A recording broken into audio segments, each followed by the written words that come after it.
Hello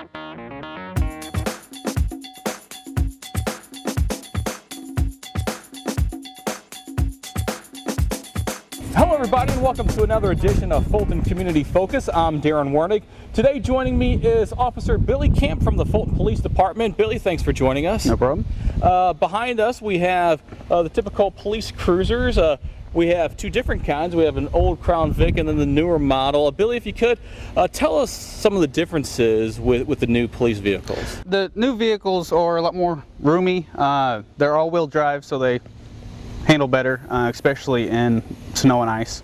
They have more room for all of our gear. As law enforcement goes on, it seems like we have more and more things that we have to add onto our belt or into our car. They have an updated camera system, which in my opinion displays a better picture, which helps us in court if need be. Also has updated radar units. And the back seat, the way it is designed, is safer for the officer and for the suspect we have to place inside. When you first got in the vehicle the first time, did you notice right away the difference in how that drove compared to the old Crown Vics? Yeah, they're much more roomy for us. The handling is so much better than the Crown Vic. With their all-wheel drive, we're able to take corners a lot better, especially in the snow and ice. We had hard times getting around in snow and ice, especially in going up hills. However, the Explorers with the all-wheel drive, they have no problem getting around. Well, I think right now what we'd like to do is for you to maybe show us the difference between the two hands-on, if that's all right. Yeah, no problem. This is the Ford Crown Victoria. Generally, this is what police departments have used nationwide. While they were a good patrol car for law enforcement agencies, when you put a cage in the back, smaller officers like me don't have a problem, but you get some of the bigger guys, they have a hard time fitting in here. They sit pretty low to the ground.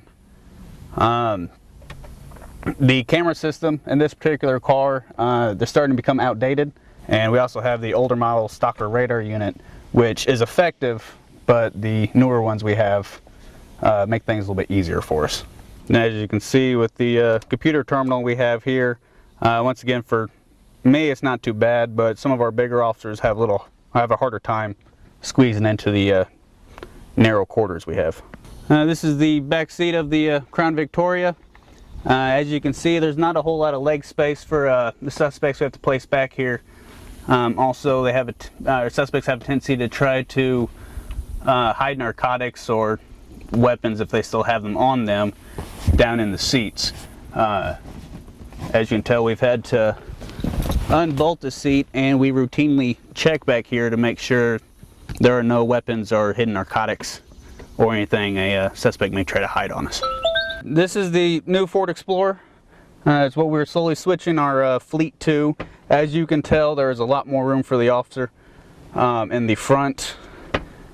We have the updated camera system, which looks very similar to the other one, but in my opinion gives us a better picture. With this particular center console, if I need to make more room, there are several different ways I can adjust the mobile data terminal. I can move it up or down, side to side. If I need to have a passenger, I can move it further over this way or move it up so they have plenty of leg room. When training, this makes it very easy. With the older models, to turn the computer so the passenger, which is typically where the FTO sits, the edge of the computer comes very close to the steering wheel. With this one, we can just scoot it straight over, move it up, and we can have it sitting directly in front of us so it doesn't hinder the new officer's driving capabilities. The back seat of the Explorers, as you can see, the back seat is a molded plastic, which makes it nearly impossible for a suspect to hide any narcotics or weapons or anything they may have on their person. Also in the center here is a piece of plexiglass which separates the seat in two halves. If we need to, we can put our duty bag or other equipment in the back seat and still have room for the suspect.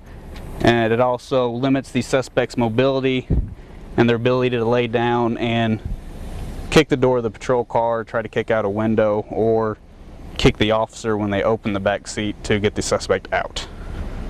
Now, this is the cargo compartment of the Explorer. As you see, it has a lot more room than a normal trunk would have. Me as the accident reconstructionist, if I have to go out and work a fatality traffic crash, as you can see, I have plenty of room to store it in the equipment that I may need. One feature that we are getting on all of the Ford Explorers is the push bumper. 2 of our Crown Victorias do have them. However, as we slowly switch over to Explorers, all of our Explorers will have these. If need be, we can push another vehicle out of the roadway if we have to. They can be used to prevent another vehicle from rolling away if they're having a medical issue and have passed out behind the wheel. The light bar on the Explorers have also been updated. As you see on the Crown Vic, while they are wider, they're not as bright as they used to be, while on the Ford Explorer they have a lower profile light bar and a lot of difference in the level of brightness. Okay, Billy, I greatly appreciate you taking some time out today and showing us the difference between the old Crown Victorias and the new Ford Explorers, and hopefully it makes your guys' job a lot easier and a lot safer. They do, and it's no problem. Come by anytime. All right, Billy Camp, police officer for the City of Fulton Police Department, and that's another edition of Fulton Community Focus. We'll see you next time.